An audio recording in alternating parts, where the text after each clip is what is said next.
ಮಹಿಳೆಯರಿಗೂ ಮುಸಲ್ಮಾನರಿಗೂ ಹಾಗೂ ಕಡಿಮೆ ಜನಸಂಖ್ಯೆಯುಳ್ಳ ಅತಿ ಸಣ್ಣ ಜಾತಿಯವರನ್ನ ಗುರುತಿಸಿ ಮೀಸಲಾತಿಯನ್ನ ಸಂವಿಧಾನದ ಚೌಕಟ್ಟಿನ ಅಡಿಯಲ್ಲಿ ನನ್ನ ಅಧಿಕಾರದ ಅವಧಿಯಲ್ಲಿ ನೀಡಲಾಯಿತು ಎಂದು ಮಾಜಿ ಪ್ರಧಾನಿ ಎಚ್.ಡಿ. ದೇವೇಗೌಡ ಅವರು ಹೇಳಿದ್ದಾರೆ. ತುಮಕೂರು ನಗರದ ಎಸ್ಎಸ್ಕೆ ಬಯಲು ರಂಗಮಂದಿರದಲ್ಲಿ ಪಾವಗಡ ತಾಲೂಕಿನ ಜಾತ್ಯತೀತ ಜನತಾದಳ ಪಕ್ಷದ ವತಿಯಿಂದ ಆಯೋಜಿಸಿದ ಜೆಡಿಎಸ್ ಬೆಂಬಲಿತ ಗ್ರಾಮ ಪಂಚಾಯತ್ನ ನೂತನ ಅಧ್ಯಕ್ಷ, ಉಪಾಧ್ಯಕ್ಷ ಮತ್ತು ಸದಸ್ಯರಿಗೆ ಸನ್ಮಾನ ಹಾಗೂ ಅಭಿನಂದನಾ ಕಾರ್ಯಕ್ರಮವನ್ನು ಉದ್ಘಾಟಿಸಿ ಮಾತನಾಡಿದರು.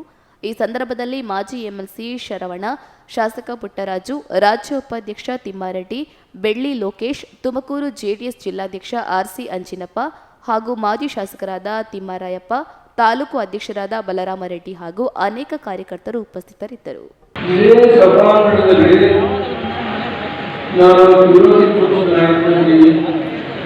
ನನ್ನ ಪಕ್ಷದ ಕಾರ್ಯಕರ್ತರಿಗೋಸ್ಕರ ನಾನು ಅವರ ಮುಂದೆ ನಿಂತು ಮಾತನಾಡಿದ್ದೇನೆ.